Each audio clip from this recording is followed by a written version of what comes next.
Welcome to Cardinals Cover 2 with Craig Grialou and Mike Jurecki.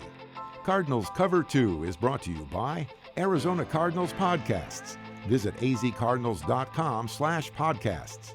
From the Dignity Health Arizona Cardinals Training Center, here's Craig Grialou and Mike Jurecki. So a little bit different of a show here on this Friday, the final Friday of June. The rookies have ended their 2-week post-minicamp stay here at the Dignity Health Arizona Cardinals Training Center. And since we were able to convince Kyle Odegard to return to the show, we thought we'd kind of look back at the entire 2019 Cardinals draft class. And I'm guessing the salary bump we gave you afforded you the opportunity to come back. Yeah, I mean, I couldn't turn it down. $0. It's just, I mean, that's life-changing money. Double of nothing is still nothing, right? Yeah. All right. Canceled all my vacation plans. Just wanted to be in here with you. Well, we're certainly appreciative here on Cards Cover 2 that you're able to squeeze us in here before your vacation plans. But the Cardinals, it was a hefty haul back in April. 11 total draft picks, 7 on offense, 4 on defense. We have spent a lot of time here throughout these past couple of months and weeks, specifically talking about the offense, and we will here as well. But I want to start, though, with the defense, and I think that might be the area outside of Kyler Murray that sees a lot of production, especially early on in the season. And you start with second-round draft pick cornerback Byron Murphy, who all of a sudden now, because of what he's done and the late move of releasing David Amerson, might be that guy. We know he's going to play a lot, but maybe even more than we anticipated just because of the Amerson release. And then, of course, Patrick Peterson's going to miss the first 6 weeks. Yeah, when he was drafted, it always felt like this guy is going to play slot cornerback from the beginning because he was drafted so highly, because they were, really effusive in their praise of him. So, but even when you play nickel, that's about 70% of the time on defense. And you're right, with David Amerson's release, now you could see him at the outside cornerback spot, which is 100% of the snaps on defense. And that's such a big responsibility.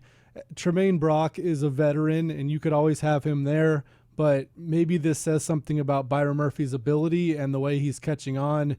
And if he can play that outside cornerback spot from the jump, that's really impressive, because coming from college to the NFL, it's a steep transition, and you have to know a lot of things at outside cornerback because these receivers are so talented and they've got all these small technique things that you might not see at the college level. If he's ready for that, that's a huge for the first 6 games, and then you start thinking about the future. If you can have a talented outside cornerback, those guys are worth so much. And in watching the Cardinals flight plan, the different episodes chronicling this entire offseason, we know the Cardinals had Murphy rated very, very high. In fact, he was a first-round draft pick on their board. In fact, a top 10 selection, really, really high. So getting him at the start of the second round, almost a bonus for him. And very successful back in college. First-team All-Pac-12 performer, second-team All-American, the Pac-12 championship game MVP, and then, of course, a local product as well out of Scottsdale Saguaro. So that transition for him versus maybe some others, a little bit easier just because of that knowledge of the background within his own city. Yeah, and he's got a lot of people he knows on this team. Christian Kirk was his high school teammate. Budda Baker and Zeke Turner played with him at Washington. So, yeah, I think any comfort level you can have is nice. He's a guy in high school who was probably better at receiver than he was on defense. Good basketball player. It just seems like he's a natural athlete, and he's the type of guy, if the ball is in his vicinity, he's going to make some plays. So he's an intriguing talent. He might be a little bit raw at this stage, and that's why that's so important, that if they do believe in him to start from the get-go, it means he's making good progress, really developing, and you're looking at a guy all of a sudden that if you can lock down that corner spot at this age, I mean, it's a really good sign for your future. The other Cardinals defensive draft pick that we should see early on in 2019 is defensive lineman Zach Allen, a third-round selection out of Boston College, and production is the name of his game. 100 tackles as a junior. General Manager Steve Keim made mention of that on draft night, but here's someone who maybe not starts, but certainly because we know that defensive line, there's going to be a rotation of 5, 6, maybe 7 guys. He's going to be in that mix. Yeah, and it seems like the motor was super attractive to Steve Keim we saw last year the Cardinals' issues against the run, and some of that, like they mentioned myriad times, is getting in the right gap and figuring out where you're supposed to be. But a lot of that is sometimes motor and pursuit, and if a guy is running to the other side, a guy like Zach Allen is going to try to track him down, and if you cut back and Allen is there, then maybe it's a 2-yard gain instead of a 7-yard gain. So I think having those guys on the line was something that Steve Keim really wanted guys that are going to try hard, and you want him to be a talented player, obviously, but knowing that he's got the physical ability plus the motor, it's two really intriguing qualities for a guy who you got not super early in the draft, but early enough where you expect him to make an impact. The other note about Allen is just the length of his arms, and 16 passes defense, 2 blocked kicks, so he could be someone you see on special teams as well, but that's a dynamic. You always say defensive linemen always put your arms up in the air to try to knock down a pass, and he kind of made that into an art form, especially his final 2 seasons. And I talked to Chandler Jones about the prevalence of quick passing games these days. You see all these college-style offenses, and the Cardinals will probably have a lot of quick passes based on what Cliff Kingsbury did. But Chandler was saying you get a knack to when the ball is coming out, and he had quite a few passes defense last year. Maybe Zach Allen can do the same thing. Your bread and butter is rushing the quarterback and getting sacks, but if you know the ball is coming out and you can tip it, Cardinals had a few interceptions that Josh Rosen threw last year off tip balls. So if those defensive linemen can do that, that's a big plus for the defense. The other 2 defensive draft picks, maybe not right away, but certainly potentially in the future, and that is safety Deonte Thompson and another defensive lineman and Michael Dogbe, 2 guys that were very successful on the college level. Question is, can they find their way onto the field here at the NFL level? Thompson, a first-team All-American coming out of Alabama, and someone that made it perfectly clear when he was formally introduced here that 13 safeties were drafted ahead of him, and that's what you like to see, Kyle, is guys coming in with a chip on their shoulder because now all of a sudden they feel like they need to prove it, maybe to themselves and to everyone else, say, I deserve and belong right here. There was a point in the middle of last season when there was first-round buzz on Deonte Thompson, so the fact that maybe that wasn't quite accurate, and you never know what, the media's saying compared to what the scouts really think, but you do talk to a lot of scouts when you're in that position and you get a decent idea of where guys are going to go. So even if he was more naturally a day 2 pick, obviously he fell. Some of that, I think, was concern about his knee. His play tailed off a little bit at the end of the last season, but when you can get that type of talent that late in the draft, that's really nice. And Buda Baker and DJ Swearinger are your safeties, so you can roll Deonte Thompson in slowly, let him learn the game, but he's got a lot of good physical attributes. He's got speed, he's got range, and if you can plug him in dime situations or if somebody gets hurt, it's a really nice piece to have and very intriguing for as late as they got him in the draft. And in the last one, Dogbe, we talked about motor was Zach Allen, and that is something that has been described of Dogbe as well out of Temple, and someone that is familiar with at least one player in that Cardinals locker room, and that is Hassan Redick, who Dogbe called a big brother, a mentor, and someone I don't know initially how much he'll get as far as playing time or reps initially, but someone I think people should pay attention to around training camp and then the preseason. And our broadcast group had a really cool call from the war room from Steve Keim and Cliff Kingsbury to Dogbe, and you could tell how emotional he was on the phone. He was picked really late in the draft, and it meant everything to him to get drafted. And guys like that, A, you root for, and B, have a chance to succeed because they try so hard. They're giving it their all, and like you said with Zach Allen, if you've got a guy with a motor, especially on the defensive line or somewhere where you just do the effort plays, I think that's a big plus. So I really like that pick as well. He's a guy, might not ever be a star, but you've seen a lot of guys come through the Cardinals on the defensive line that were very much linchpins. Guys like Josh Morrow, Frosty Rucker, didn't have the big sack numbers, but if you can stop the run and do all your assignments correctly, that's a big plus for the defense. All right, now let's take a look at the 7 offensive players the Cardinals drafted, and we all know that Kyler Murray, the first overall draft pick, the quarterback out of Oklahoma. He's going to be your week 1 starter. And then, of course, 3 wide receivers, Andy Isabella, Hakim Butler, and Keyshawn Johnson. More on those wide receivers in a moment. But 2 offensive linemen were selected in the 6th and 7th round, respectively. Offensive lineman Lamont Gilliard and offensive lineman Josh Miles. Once again, late round draft picks. You're questioning as far as, one, can they make the team, but if not, potentially practice squad. But here are 2 guys that, again, successful at the college level and big guys. Gilliard is 6'3", 305. Miles is 6'6", 310, and both very versatile, and that's what you like to see and what you need to see, especially trying to make the team. Can you play multiple positions, either left, right, and then, of course, inside, outside? Gilliard's so versatile. He used to play defensive line in college, and he moved to the offensive line. But, yeah, he's a guy that can move around. And like you said, when you have only 53 guys on the active roster, these backup offensive linemen have to be able to play 2 or 3 different positions, or else you just can't be active on game day. So he's the type of guy who had a nice college career, and he dropped to the 6th round. I think people are wondering about his physical attributes, but he's got a chance to prove it, and probably won't be needed right away. But we've seen all the injuries on the offensive line the last couple of years. It's such a brutal position. You know, you're clashing with these huge defensive linemen every single weekend. So he's a nice guy, maybe for the future or earlier if injuries pop up. Yeah, Gilliard as a junior and senior played center, but started at right guard as a sophomore, and Miles played left tackle in college, but his versatility allows him to play inside. And funny,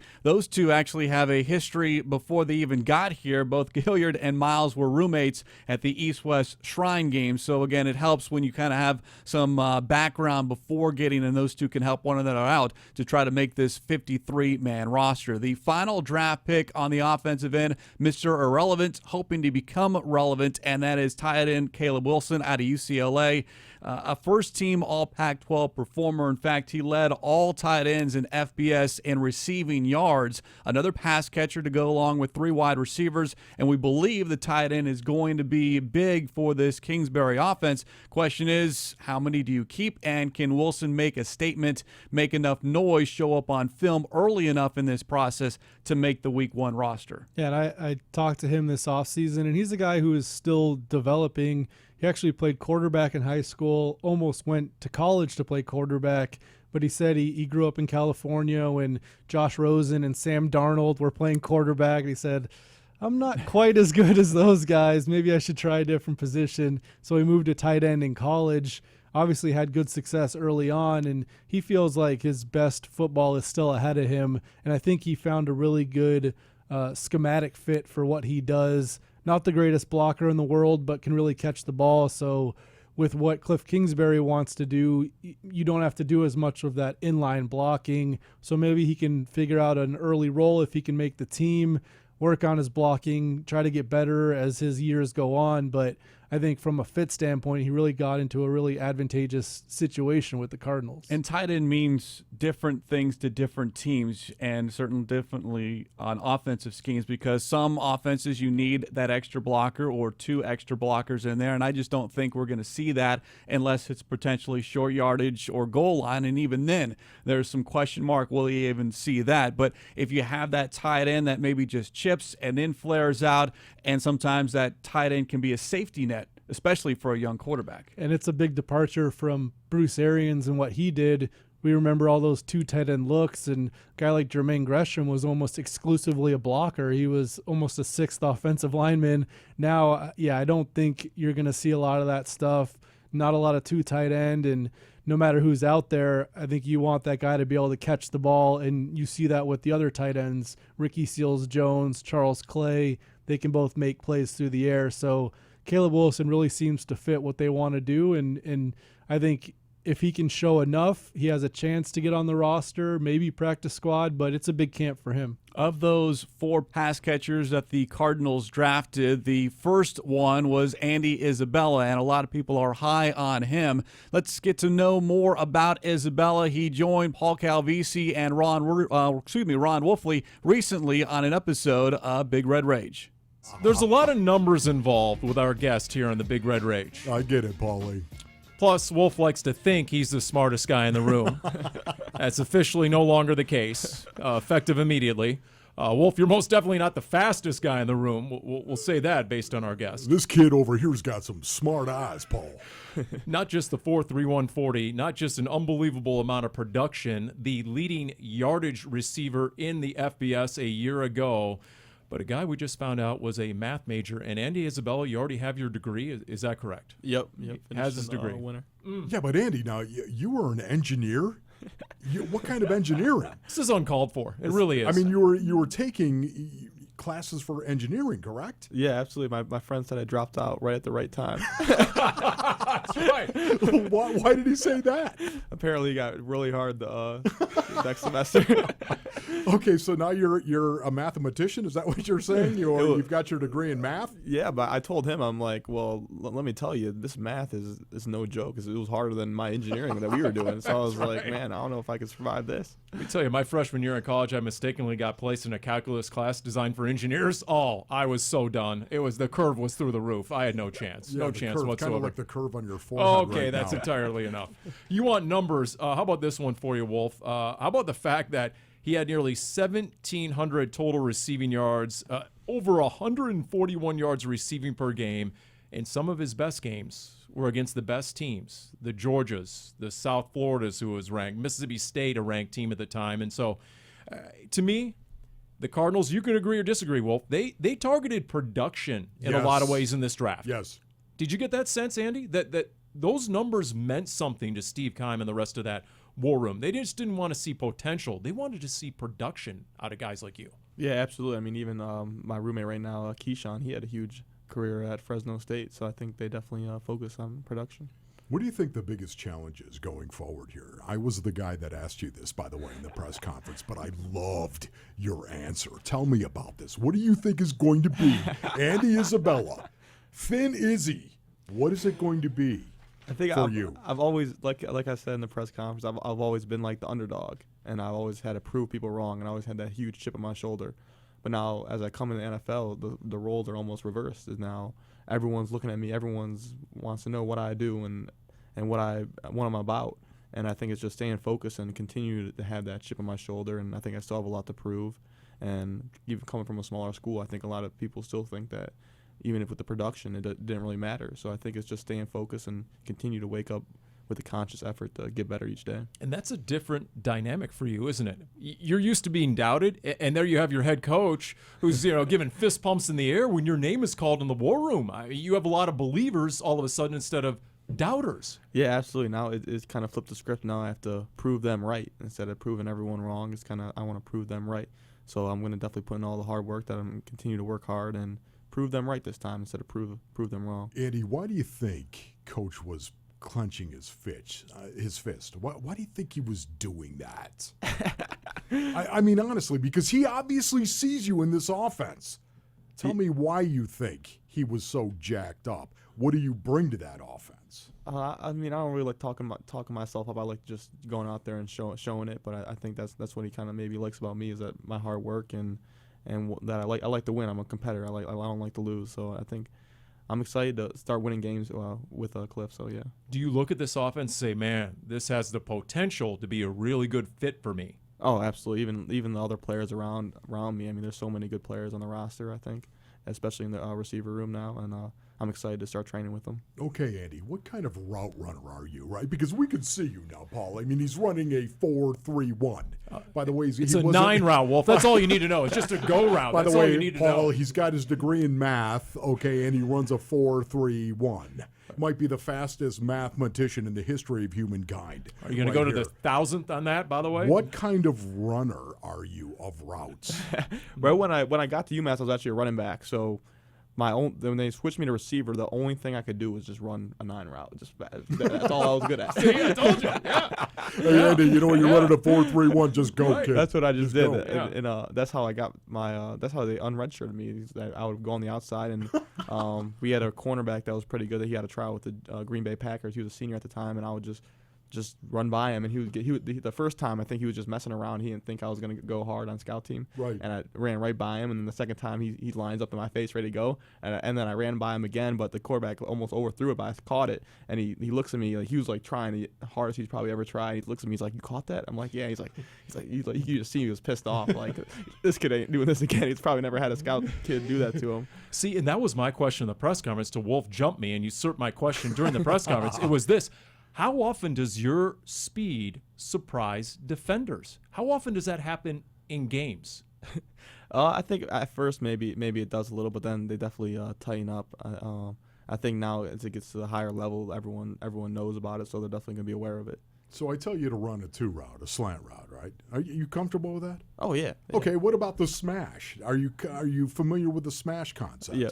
Okay, so in other words, you're the outside guy. You go up 5 yards, you come right down the middle, right over. Are you okay with that? Yeah, I've done that a lot too. So how much did you read routes at UMass, or were they take routes?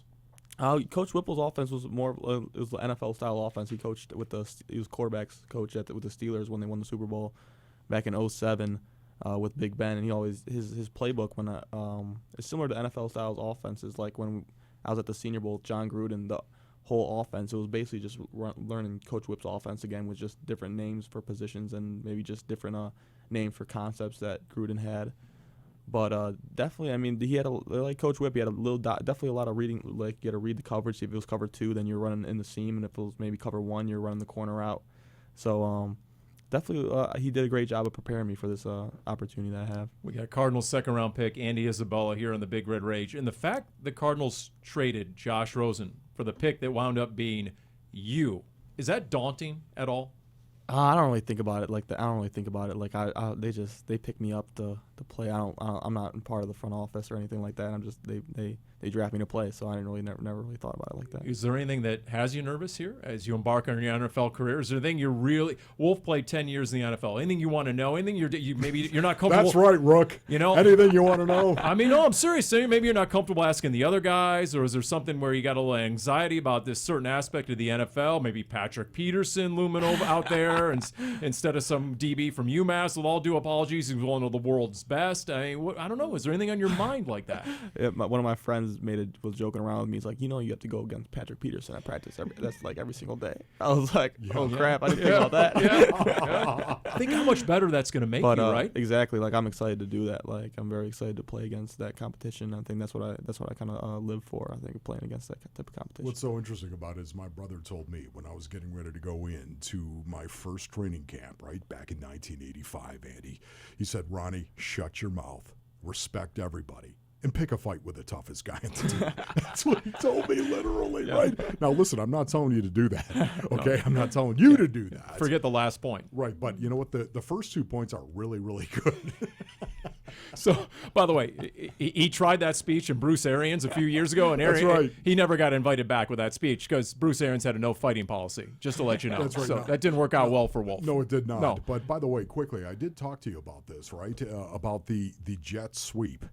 And you like the fact, you like running the ball, right? I mean, you've got no problem doing that. Do you consider that to be a strength, your ability to run after the catch? Yeah, absolutely. I mean, I think something Coach Whipple did. He like I said, he would give me one jet sweep a game, and maybe if I did good in that first one, he would give me another. And it was always something I was looking forward to because I knew, like, on pass plays, you don't know if you're going to get the ball, but the jet sweep, you're always going to touch the ball. So it was kind of Coach Whip's way of if I wasn't really getting the ball thrown to me, he was going to give me a jet sweep.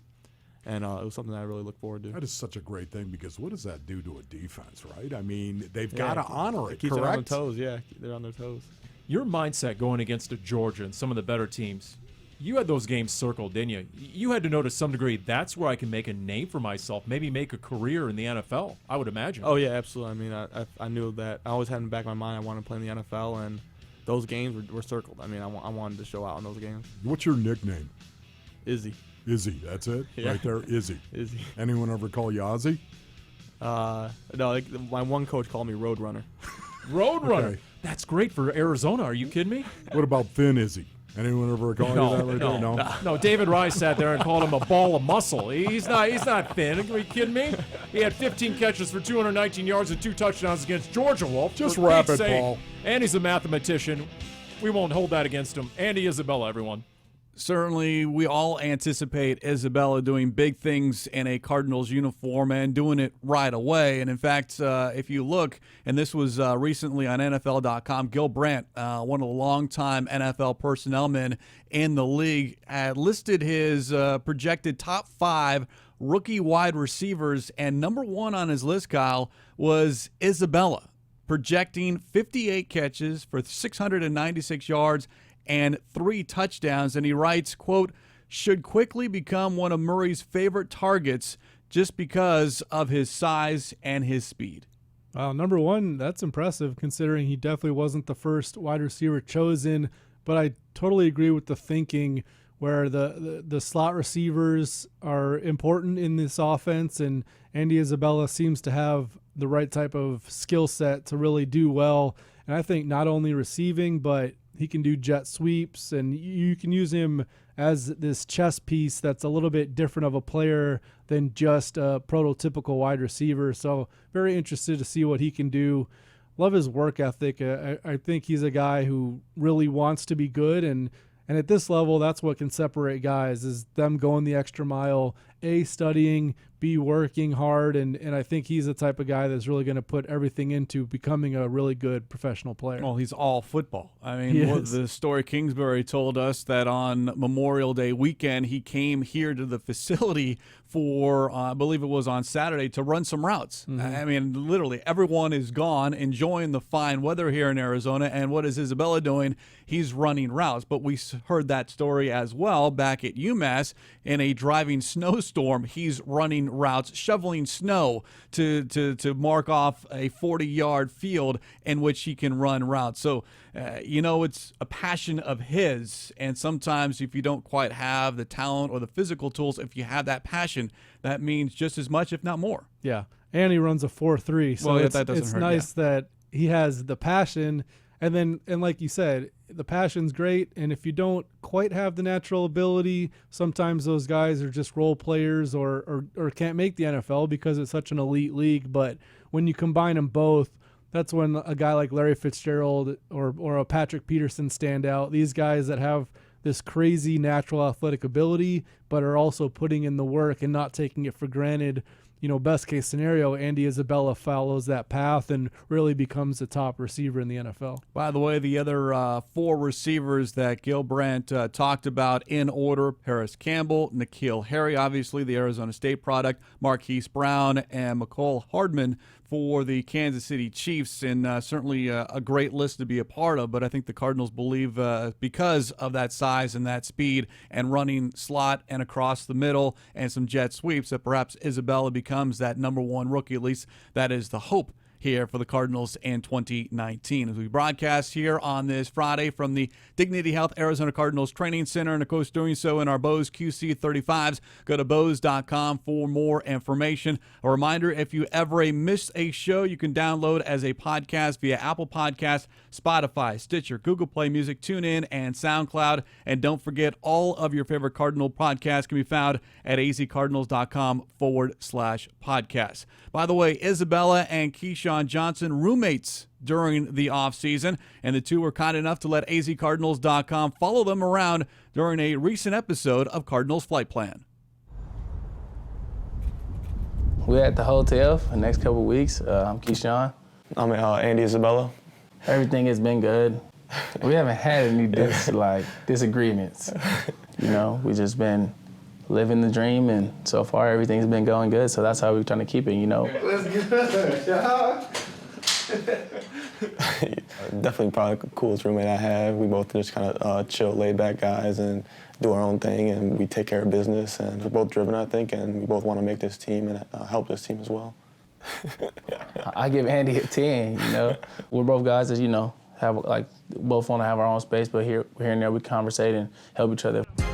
We're both kind of living out our dreams and just being in that same atmosphere and going through the same grind each day and working hard. I think we keep each other motivated and keep each other on our toes and keep working hard and try to push each other each and every day to get better. A typical day for me and Keyshawn is we're waking up at 6 a.m., making sure we're downstairs, get on the shuttle at 6:30, get over to the facilities, eat breakfast. Then we got meetings, and then we got practice, and then we got lunch, and then we got workout, and then we got more meetings, then we got a walkthrough, and then we got developmental meetings. The next day we have a whole new install that we have to learn, and basically if we're not studying it at night, then like we're gonna be behind tomorrow, we might mess it up. So when we come back to the room, we still have to be focused and still study the plays to make sure we got the plays for tomorrow so we're not messing up in walkthrough. And we got the Normatex in here, the Theraguns, so we got recovery stuff in here too for a long day of recovery. But yeah, definitely you have to always be immersed. In college, it was your job, but at the same time, you had school to deal with. So now this is just all 100% into football. And I feel like that's been the welcome to the NFL part, just, you know, make sure you stay on your playbook, learning things faster at a higher pace. Answer. Hello? Okay, yeah, so I'm coming. All right. It's Kyler. Bro. He's waiting downstairs. I feel like the things we came here to be, you know, all be successful, and by coming in and pushing each other every day to the highest standard, I feel like that's gonna do nothing but help our team and help us be successful as individuals at the end of the day. 4 of us, Kyler Murray and 3 receivers coming in together, the only thing we can do is grow from here and make each other better. We're living our dream. I mean, I think both of us knew coming in it was gonna be a grind, and you can't really take anything for granted. It doesn't matter where you were drafted at or really where you came from. We're all in the building now, and we're all competing, hopefully to get some playing time and be an impact for this team. You know, we lived our life and played football to get to this moment, and so this is what we're here for, and I feel like we're both dedicated to the grind. We're waking up at 6 a.m., and then we come back here, it's already like 7 o'clock at night. Basically, by the time you're done packing and you shower and stuff, it's time to go to bed and wake up and do it all over again.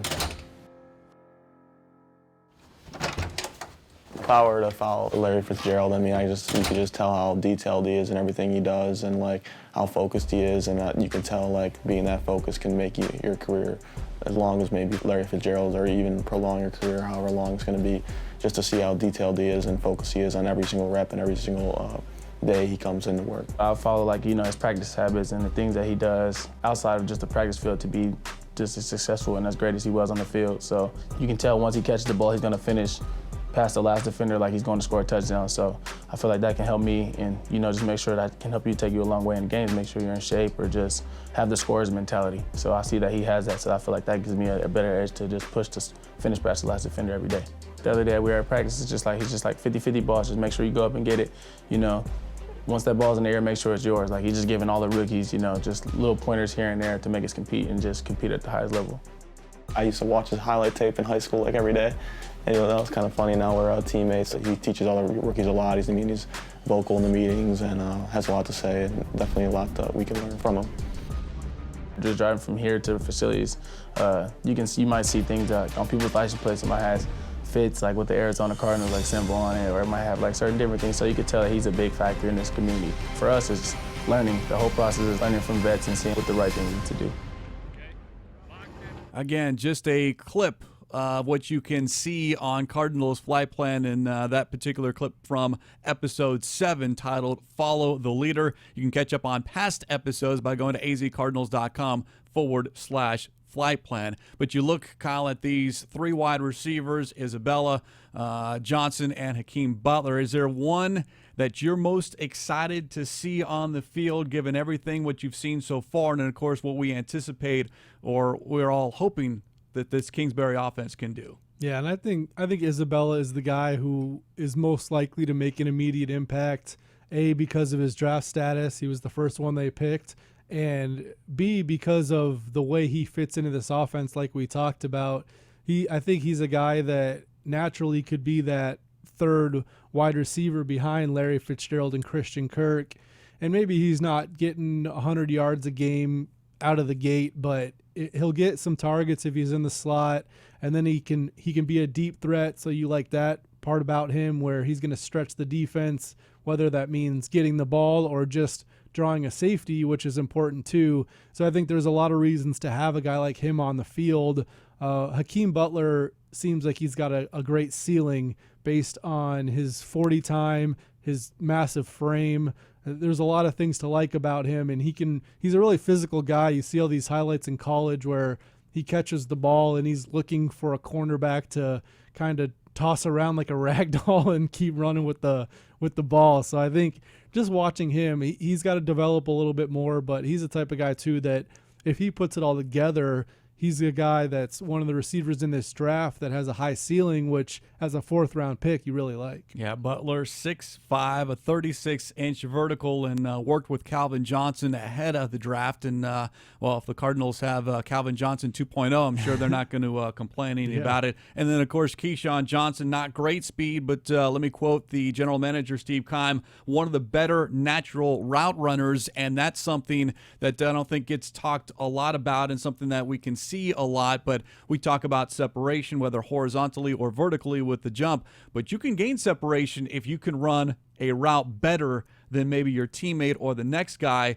even if you don't have great speed. And he had a nice offseason already showing that if people were concerned about whether it would translate or not, it seems like he did a good job, and he's showing what he did in college. And you're right.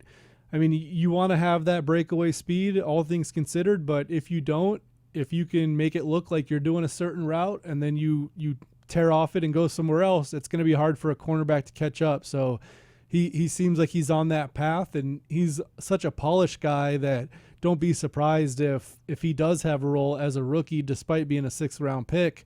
That's not always a given. We've seen 6th-round picks come in here and not even make the team, but I think Keyshawn is definitely trending toward making an impact more so than, not making the team or having to fight to get on. Yeah, he ended his college career with back-to-back 1,000-yard receiving seasons. I want to finish off with going back to Andy Isabella, a unique personality, if you will. One, we know he's not very talkative in that locker room.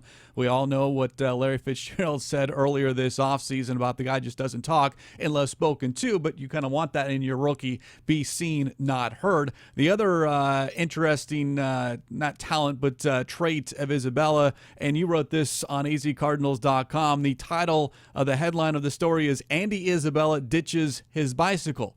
He was riding his bicycle to practice here to the facility. Yeah, so I heard about him riding his bike, so I went up and asked him, "You still riding your bike?" He goes, "No, that got old real quick." And apparently, he didn't mind riding here, but this was back when they would get here around 6, 7 in the morning, and then they practice, they lift, they go to meetings, they go to walkthrough, and then around 6 or 7 at night, they got to go home. So riding here, weather's not too bad. In the morning, his legs are fresh. He said by the time he left the facility at 7 p.m., he was just exhausted. His legs were hurting. He goes, it took about triple the time to get home as it took to get here.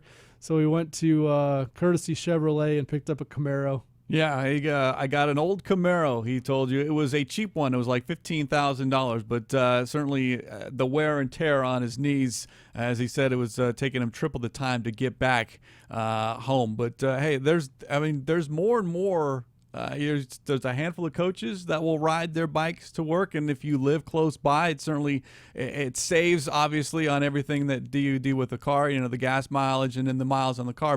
And then there's a certain point though when you hit the summer that it's just impossible, right, no matter how early or late you're leaving this place. And that's why I asked him about the heat. He said, "Oh, the heat didn't bother me. It was just the legs and not being able to pedal because he was so tired." It did conjure up an image of Pat Tillman, how he was, so famously would ride to the Cardinals facility. And Andy Isabella kind of has those traits, an unassuming guy who doesn't necessarily do conventional things. Like somebody gave him a bike, so he decided to ride the bike when all the other rookies were either driving their own cars or taking the shuttle. And he's a guy who kind of marches to the beat of his own drum, but I think he'll be a fan favorite here. We'll see if that bike resurfaces, perhaps maybe from the team hotel to State Farm Stadium. Yeah, that's a trek. Well, we'll see. I mean, it's doable. But again, you're talking about a training camp, and those are long days as well. So we'll have to see. So again, Kyle, appreciate you sitting in for Mike Jurecki here. This special episode of Cards Cover 2, talking about the 2019 Cardinals draft class, I should say. 11 total draft picks, 7 on offense, 4 on defense. And with that, we'll sign off here on this Friday. Special thanks to everyone involved behind the scenes: Tim Delaney, Jim Almohandro, Devin Henry, Jackson Sipes. For Kyle Odegard, I'm Craig Grialou. This has been Cards Cover 2.